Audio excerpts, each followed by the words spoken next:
Barack and Michelle Obama endorsed Kamala Harris as the Democratic nominee. Don't know why it took them this long. Kind of weird. They're going with the perfect campaigning line. That's not real. JD Vance is weird. Voters know it. Vance is the most unpopular VP pick in decades. This week, wait, okay, that's actually kind of dope. On the messaging front, there's a lot of stuff that these guys are saying that I've been saying for some time.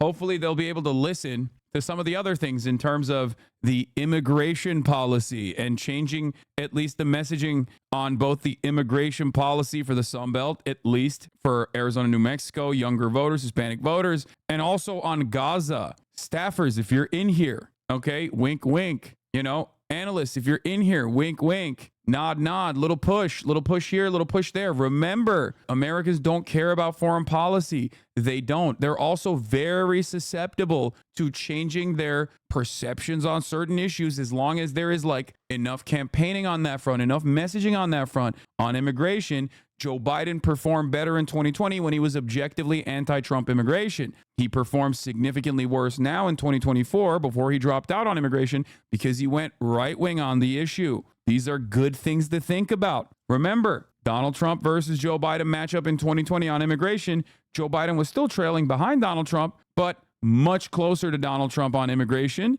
than he was by 2024. So please, also don't lean into the memes. The messaging on JD Vance being weird is good. Okay, that's good messaging. It's good because it basically cuts away at like the serious danger that they present, because Republicans love presenting themselves as a serious danger. Saying he's weird is good because he is weird. He's gross. He's icky. He gives people the ick. Keep calling him a weirdo. That's fine. Don't lean into the Brad and Coconut memes. Let that shit happen organically. Don't do it. Don't hyper focus on celebrity endorsements. Nobody cares. Do the regular job. Do your job. You're a political campaign. You are not selling albums, okay? You're a fucking political campaign. Get some goddamn door knockers on board. Get some real momentum. This is no longer the 2016 campaign. This is no longer the 2020 campaign. This is the 2008 election, okay? Obviously, the dynamic is very different. There isn't like a tremendous amount of hatred for the Republican Party due to the fact that for 8 years there was war on terror nonsense, plus the economic downturn, the collapse of the global economy. That kind of stuff doesn't exist here, and it's not like a two-term Republican that fucked everything up. Having said that, however, in terms of Kamala Harris's qualities, she's younger, dynamic, and looks significantly younger as a consequence of who she replaced, Joe Biden. She also reads young. That's a big benefit. Despite being 59, she looks like she's 40. She's hot. You know what I mean? Like, these things matter. People like that shit. Okay? Like, guys, come on. Aesthetics are very important for a political campaign. People make decisions like this on those boundaries 100%. The demographics that you can captivate from here on out are going to be Obama-based demographics. Go for the youth vote, but you have to change course on some of this stuff, okay? Now give us, Republicans, some advice. Y'all are cooked. Immediately institute socialism. Just advocate for socialism. Y'all are cooked anyway. I do actually unironically give Republicans advice as well on here when I'm criticizing them. And then chatters will be like, why are you giving the Republican Party advice? They watch you. And it's like, I don't think they do. And even if they do, I don't think they fucking can stop themselves. Anyway, but let's get to Obama's race for the White House. Vice President Kamala Harris picking up a big endorsement from former President Barack Obama and Michelle Obama as she goes on a campaign blitz. 4 states in just 4 days. Our senior White House correspondent, Selena Wang, is tracking the latest. If you call her Blasian, I'm reporting you. Why would I would never say that. Now you put that thought into the minds of at least 30,000 people. You did that. Are you happy? Good morning, Selena.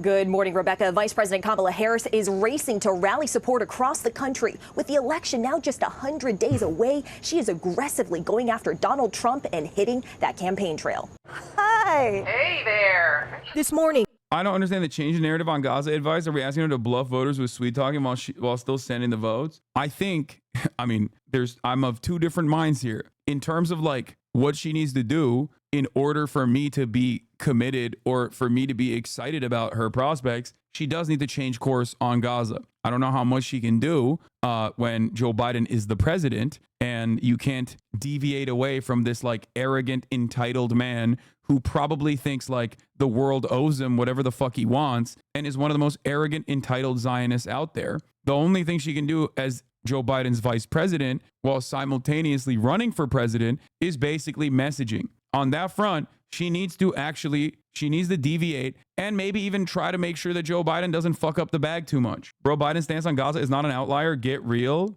Biden's stance on Gaza is demonstrably unpopular. You are delusional. If we're talking about the voter base, Biden is literally less popular than Trump on Gaza. One of the many benefits of not being president while Gaza is happening. But still, if you were to say people don't have Gaza as their top of mind issue, you would be correct. And I'm not making that argument at all. But Biden is an outlier on Gaza. Biden's writing of Israel on Gaza is literally an outlier in the Democratic Party, and it's certainly an outlier in the broader electorate. It is not represented by most people. Consistently lying at the behest of Israel is 100%, at this stage especially, 9 months in, 10 months in, is an outlier. Vice President Kamala Harris getting a major endorsement for her campaign. We called to say Michelle and I couldn't be prouder to endorse you and to do everything we can to get you through this election and into the Oval Office. The former president and first lady, Barack and Michelle Obama, throwing their seismic weight behind Harris as she finishes her first week as a presidential candidate, hitting 4 states in 4 days. Bring it on. Bring it on. And sharpening her attacks on Trump as an enemy of the middle class. Donald Trump and his extreme allies want to take our nation back to failed trickle-down economic policies, back to union busting, back to tax breaks for billionaires. Overnight, Harris rallying one of the nation's largest teachers' unions in Houston, Texas. We want to ban assault weapons, and they want to ban books. We choose freedom. The vice president great. dropping her first. We want to ban assault weapons. They want to ban books. Good line. It's easy to comprehend. It's easy to understand. It's a good line. Campaign ad featuring Beyonce's song Freedom. The freedom not just to get by, but get ahead. Harris says she's ready to debate. I think also angling, like, I've always been a fan of angling the sentiment on like economic, like progressive economic policies, like leftist economic populism. Angling it on things that Americans respond positively to, like freedom, is not necessarily a bad thing, because what is freedom if you have no freedom to fucking change jobs because you're terrified that you're going to lose your health care? You know what I mean? A lot of misdirection and misinformation in terms of socialism has existed in American discourse for almost a century at this point, about like how it's a collectivism. Socialism is about collectivism. It's about everyone collectively being poor. And it's like, no, it's actually about individual freedoms. Any kind of socialization initiative is done at the behest of opening up more individual freedoms. And I do think that that is definitely a good way to angle that as well. Donald Trump. I think the voters deserve to see the split screen that exists in this race on a debate stage. And so I'm ready. Let's go. But Trump now backtracking on his pledge to face off on stage, his campaign saying it would be inappropriate to schedule things with Harris because Democrats very well could still change their minds. Harris quickly pitting Trump's words against him, asking what happened to any time, any place when the nominee was President Joe Biden. And this morning, previous comments from Trump. Yeah, Biden, not Biden, sorry. Donald Trump backing out of the debate is such cowardice. And it also, once again, shows that they are in panic mode, okay? They are in complete panic mode. I'm telling you right now, it makes them look weak, because like you could do that. You could do that in the Republican Party primaries because you were ripping, right? Like there was no one that was coming near you, and presenting yourself in front of these people who might actually be able to show up and say that you were responsible for the electoral defeats in 2022 to the broader Republican primary voters probably would have made you look a little bad. I wanted Donald Trump to debate because he's pretty good at stuff like that. Normally, he's lost a little bit of his riz, I would say. But having said that, the fact that he was like, I'm down to do a debate, and then he was like, actually, just kidding, I don't want to do a debate with a new candidate, with a candidate like Kamala Harris, who you're talking shit about, saying she's dumb. I think that they are so, like, they're just in a state of such panic.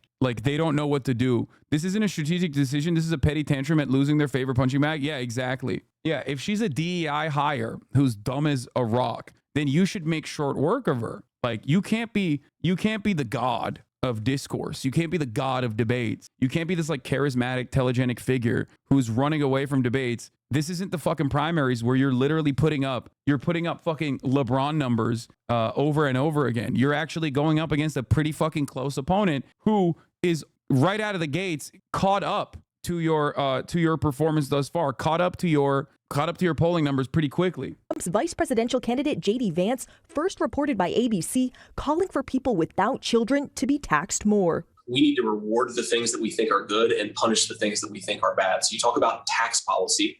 Let's tax the things that are bad and not tax the things that are good. If you're making $100,000, $400,000 a year, and you've got 3 kids, you should pay a different, lower tax rate than if you're making the same amount of money and you don't have any kids. It's boo, boring, too technocratic, you're boring, you got no riz. Dude, this is such a holy gift from Donald Trump Jr. to the Democratic Party, okay? He is so lib-coded. Like, what are you, Elizabeth Warren? What the fuck do you mean? Oh, we need to use our tax structure to incentivize people. Like, that's not what gets good play in the Republican Party, dumbass. No, it's too boring. It's not easy to comprehend. It's like an Elizabeth Warren style policy with a right-wing Elizabeth Warren ass approach to otherwise like super easy to understand policy making from the Democrats for once. It's that simple. The comments resurfaced after a clip of Vance questioning the leadership abilities of people without kids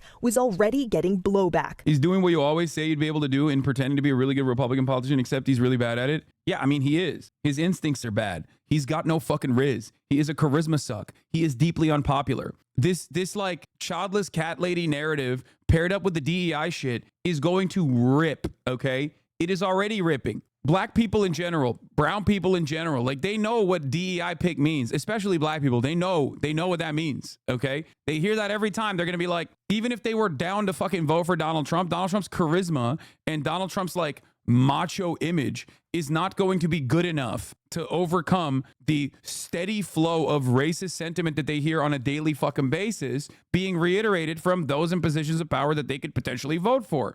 We're effectively run in this country via the Democrats, via our corporate oligarchs, by a bunch of childless cat ladies who are miserable at their own lives and the choices that they've made. And so they want to make the rest of the country miserable. This is so good. It's so awesome watching these fucking dipshits do podcast their talking points and then like running for vice president, thinking that this gets good play for the broad majority of the public. Attacking step and adoptive parents is actually insane. Combine that with opposing IVF and they're going to lose like even conservative leading people. These are some of the most personal decisions that people make. It's so funny that Donald Trump literally recognizes how much of an electoral poison that is, that he immediately was like, whoa, we're not banning IVF. What the fuck are you guys talking about? Whoa, what do you mean? No, we're not touching IVF. Get the fuck out of here. The fucking Southern Congregation of Baptist churches got together and they were like, no, actually, we do want to ban IVF. What are you guys doing? And then he went and listened to his dumbass son, Don Jr., on who to pick for his VP and went with this fucking guy, a guy who has been incredibly much more restrictive than Donald Trump has been on abortion publicly, okay, with the way he communicates.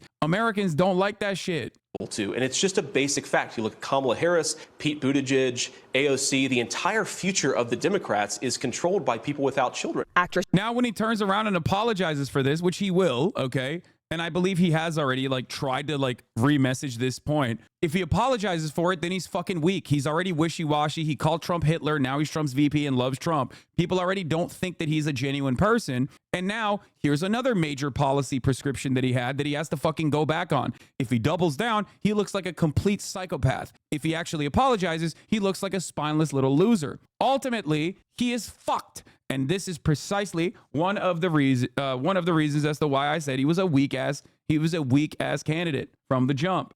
Jennifer Aniston sharing Vance's comments with her 44 million Instagram followers, writing, "I truly can't believe this is coming from a potential VP of the United States." And the former wife of Harris's husband, Doug Emhoff, coming to her defense, noting that Harris co-parents their 2 children. Kirsten Emhoff writing, "For over 10 years since Cole and Ella were teenagers, Kamala has been a co-parent with Doug and I. She is loving, nurturing, fiercely protective, and always present. I love our blended family and am grateful to..." The Republicans failing is literally a symptom of no longer having Mitch McConnell around. No, it's a more structural problem for the Republican Party. If you recall, I talked about this quite a bit leading up to the 2022 midterms and far beyond that. Republicans in the post Roe v. Wade world are now victims of their own success. Okay? This is a more holistic issue within the Republican Party. There is no way to message your way out of this in some respects. And Donald Trump might be one of the last people that at least like captivate certain aspects of the base